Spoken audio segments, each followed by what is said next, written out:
going, guys? It's Deathmonk here. Today we're going to be talking about some rather interesting information about the Black Ops Cold War characters we can expect to be playing as or with in the campaign for Call of Duty Black Ops Cold War. Now, just before I start for the main part of this video, I've actually noticed on my channel that 82% of you who watch these videos are not subscribed. So make sure you guys do subscribe to the channel, guys. I thoroughly appreciate it.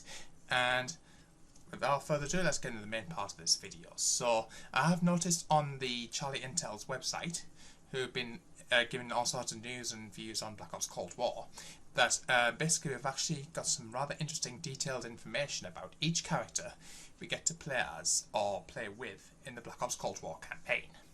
So, we're going to go through these in a Twitter in a little bit in depth here for you guys. I think we've looked at, I think there's about 7 of these if I'm not mistaken. So we've got Russell Adler, we've got Frank Woods, we've got Alex Mason, who we all know about. We've also got Jason Hudson. We've got a few new people, got Helen Park, Azulae, and I believe there's one more, Lawrence Sims. So we're going to go through these in order here, guys, in order that it's on this website. If you want to read this for yourselves, I'll link this in the description. So, Russell Adler, or who's actually been named as the Man with the Past. So, new to the Black Ops franchise, Russell Adler is a seasoned CIA agent we've already seen in a few trailers. Born in 1937, Adler has become a mystery even to those who have worked by his side for years. His history before joining the CIA in '66 is known only to a few within Langley. In 1967, Adler was assigned to the Bocw unit in Vietnam, investigating covert Soviet activity. Adler is a mysterious CIA operative called in for some of the most difficult assignments. He's a black box even to some of its closest associates. That was by Marie Kraft, who is lead writer at Raven Software. After Vietnam, Adler disappeared from CIA records but continued to be affiliated with a number of clandestine operations. He possesses a cold confidence that commands the room. He rarely smiles, but maintains a biting, dry wit. Capable of switching between disarming charisma and emotionless brutality in an instant, Adler enjoys intimidating those around him, and excels at it. His deep knowledge of covert tactics, fluency in Russian and German, and mastery of espionage make him one of the few key operatives that the CIA can consistently rely upon. So that's interesting, guys. So he's 6'1", 210 £. We don't know what his nationality is. I'm just going to go through what's on the description here. It says Russell Adler is a mystery even to those who have worked by his side for years. In '67 he was assigned to the what we actually now know as the Bocw unit in Vietnam, and afterwards he disappeared from CIA records but continued to be affiliated with a number of, let me figure this out, clandestine operations, which is the bit that's been redacted, so that's interesting. Frank Woods, Sergeant Frank Woods, born March 20th, 1930. He has been a dyed-in-the-wool rebel ever since his early years. He ran away from his Philadelphia home as a young child, never to return to the life he once knew. Getting by on his street smarts and razor-sharp instincts, Woods quickly learned to depend on no one but himself for survival. After enlisting in the US Marine Corps, Woods gained an extensive amount of fighting experience through the Korean War. Afterwards became a sergeant in the Bocw during the Vietnam War. One can only imagine the reputation he earned in combat, which eventually led him to join the CIA's Special Activities Division. On April 17, '61, Wood teamed up with CIA operatives Alex Mason and Joseph Borman on a covert mission in Santa Maria, Cuba, to assassinate Fidel Castro. Fearless and impulsive, Woods led the team in their raid in Castro's building, where Mason was thought to have successfully executed Castro. Though the mission was a failure upon discovering their target was a body double, Woods was able to successfully extract himself from Borman while Mason was captured at the hands of Soviet General Nikita Dragovich. Now, for those who don't know, if you've ever played the unclassified version of Black Ops, you will actually notice that Fidel Castro is actually the real one in that game. With Mason's eventual return in October of '63, the team got back together to execute Operation Flashpoint. On the President's orders, Woods led Mason, Brooks and Borman into a Soviet facility to disrupt the launch of a Soviet missile and extract fellow operative Grigory Weaver. After an intense battle and Weaver losing his left eye to Colonel Lev Kravchenko's knife, Woods and his team successfully rescued Weaver and took out members of the Ascension Group while continuing to hunt down Dragovich and Kravchenko. Following Dragovich's trail, Woods partnered up again with Mason 5 years later in Vietnam, where they met with CIA Special Agent Jason Hudson to track down a Soviet defector suspected of holding key information about Dragovich's master plan. The Studies and Observations Group, or SOG, unit was then led to Laos, where they discovered a shot-down Soviet cargo plane carrying Nova 6 gas only to be captured before they could report their findings.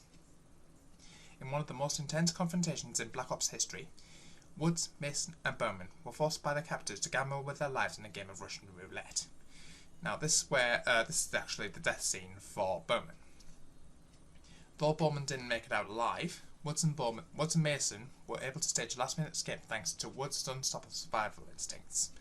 After stealing a helicopter and making their way to Kravchenko's compound in Laos, the two soldiers confronted Kravchenko in a bloody fight, ending with Woods and Kravchenko falling out of a window. Both men were presumed dead following an explosion just moments later. But as we all know, you can't kill Frank Woods. Over a decade later, on January 1381, in Trabzon, Turkey, Woods learns about a legendary Soviet operative whose existence has been questioned even within the deepest ranks of the CIA. Within a matter of weeks, he joins a newly assembled team with tracking down this dangerous figure at any cost. And the next chapter of his story begins. So that's rather interesting, guys. During this, with Borman, obviously we actually knew that his William Borman is actually his son, who we get to play a part with in the Black Ops Cold War campaign. So he must be somewhat involved. But obviously Borman actually, this Borman actually refers to his dad, Joseph Borman. So that's interesting. Alex Mason, who's a Marine CIA operative. Born in 1933, Alex Mason's instincts began to take shape in the harsh wilderness of Alaska, where he honed his firearms skills hunting with his father. He eventually enlisted in the US Marine Corps, where his sharpshooting abilities made him a standout recruit. In 1958, after serving a highly respected term of service with the Marines, his undeniable talents, reckless behaviour, and fervent beliefs led his path into the dangerous world of the CIA's Special Activities Division, where the original storyline began to take shape. So on that cloudy morning of April 17, 1961, Operation 40, a team of CIA operatives including Alex Mason, Joseph Borman and Frank Woods, arrived in Cuba to carry out Operation Zapata, just as the Bay of Pigs invasion was unfolding. That invasion provided a much-needed diversion as the team raided a compound where Fidel Castro was thought to be assassinated by Mason himself. So I'm just going to go through, I think we already know this about Fidel Castro and Nikita Dragovich, so I'm just going to skip a little bit there. October 6, 1963, with the help of his new friend Viktor Reznov, Mason set in motion an elaborate prison break from Vorkuta and made his way back to the USA. Within a month of his return, Mason set out a mission to sabotage the Soviet space program and take out Nikita Dragovich by order of President JFK, John F. Kennedy, and so began Operation Flashpoint. On November 17, 1963, CIA field operatives Mason, Woods, Brooks and Borman infiltrated the Soviet Cosmodrome in Baikonur, Kazakhstan, to eliminate members of the Ascension Group, rescue Soviet Special Agent Grigory Weaver, and gather intel on Dragovich. Although Weaver lost an eye to Dragovich's second-in-command, the statistic Colonel Lev Kravchenko, Mason and Woods successfully extracted Weaver, sabotaged the launch site, and continued their pursuit of Dragovich. 5 years later, in 1968, Mason joined the Studies and Observations Group, SOG, unit to investigate Soviet activity in Laos and Cambodia, leading to the discovery of the existence of a chemical weapon called Nova 6, originally created by Dr. Friedrich Steiner. After escaping capture in Laos with Woods in tow, Mason headed to Rebirth Island on February 23, 1968, to find and kill Steiner, with the US forces also en route to prevent his death. Of course, by the time they arrived, the damage had already been done.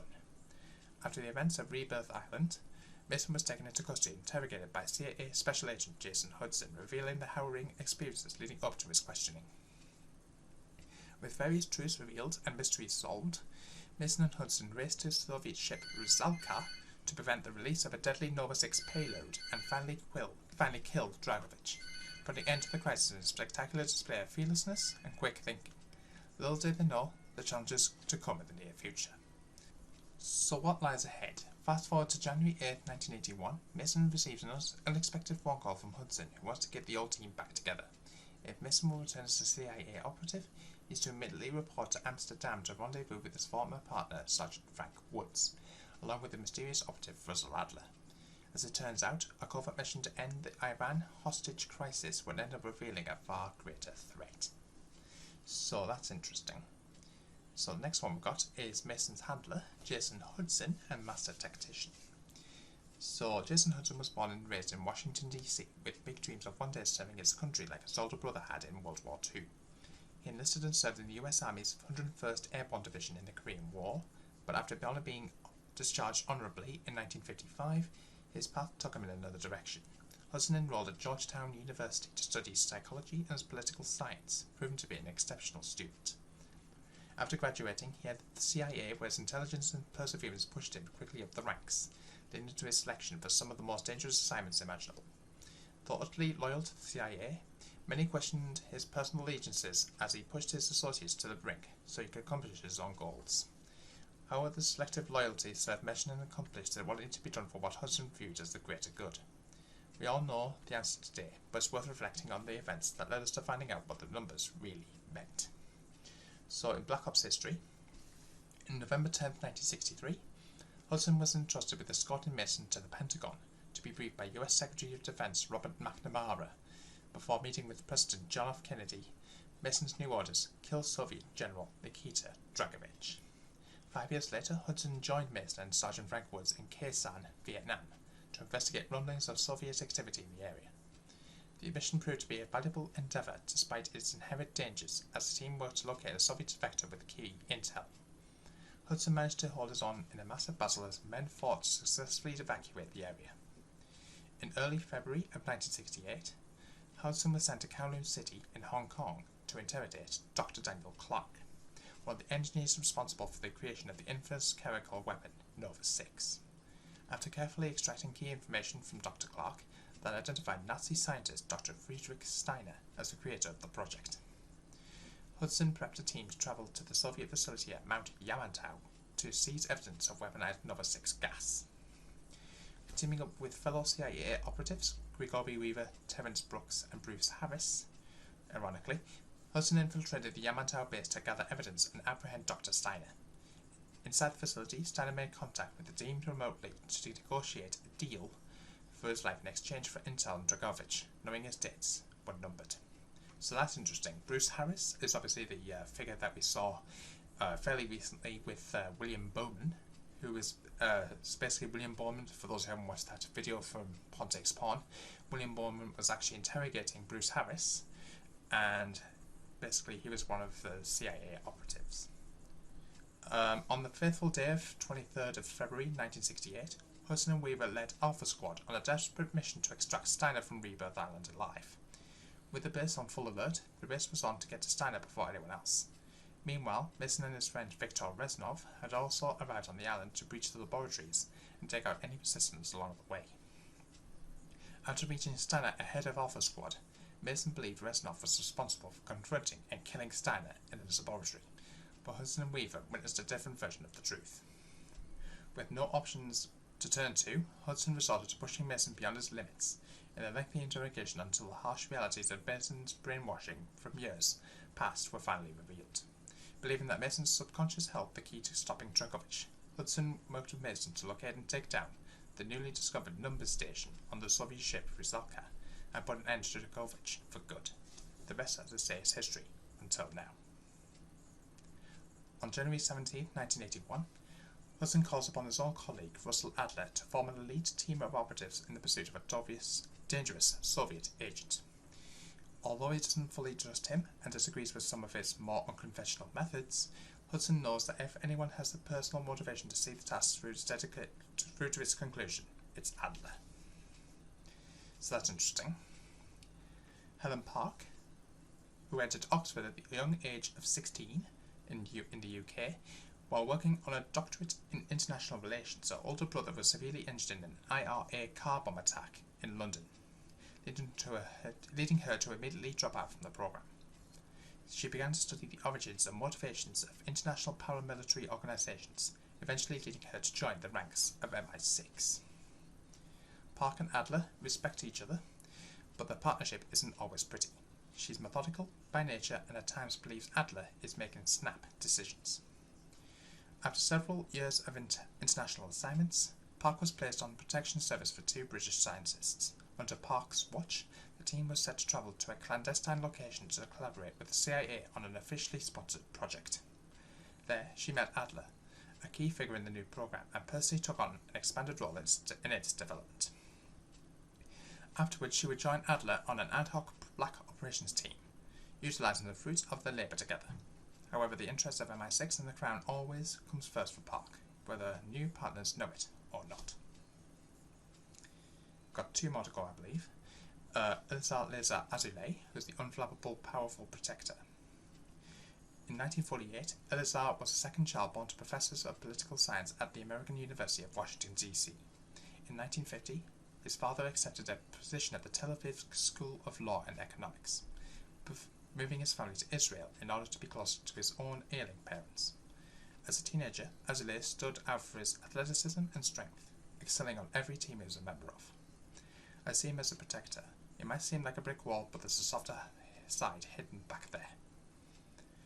After returning from 4 years at Royal Holloway in the University of London, where he began to go by the nickname Lazar, the young Azulae entered the Israel Defense Forces. Following a distinguished stint, he was recruited into Israel's intelligence agency, the Mossad.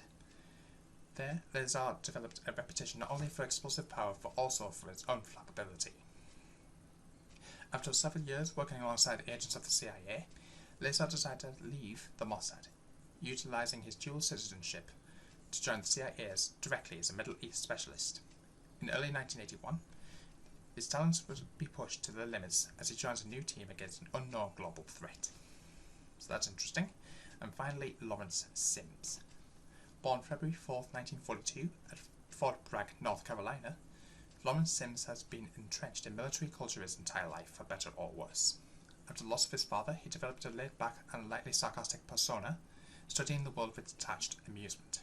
Sims quickly immersed himself in the world of technology, both military and consumer, quietly focusing on following in his father's footsteps. Sims is brutally honest and sarcastic. He and Adler have a past that somewhat sets them apart from the rest of the team. After receiving a scholarship and graduating from the Rochester Institute of Technology, Sims entered the army where he served for 2 years before joining the ranks of the CIA. There, he quickly became known for his keen intelligence, pragmatism, and ability to solve intractable problems. In a twist of fate, his first major assignment was a placement on Russell Adler's McAfee stock team in Vietnam, where he immediately became one of Adler's favourite cohorts. Sims has continued to be a constant presence on Adler's teams ever since, including the fateful operation that would bring him face to face with Alex Mason and Frank Woods. So I want to know what your thoughts are of this. Please do let me know in the comments box down below. Hope you guys did enjoy that, found this video very interesting. If you did, smash that thumbs up button, guys. If you're new to the channel, please make the subscribe button. Don't forget the notification bell so don't miss any videos, and we'll see you soon, guys. I'm not that far away, 10 days to go before the game fully releases. I'll probably be doing some campaign gameplay when this eventually does come out, but I want to know what do you think I should do first? Campaign, multiplayer, zombies? Let me know in the comments, and I'll see you until then. Peace out.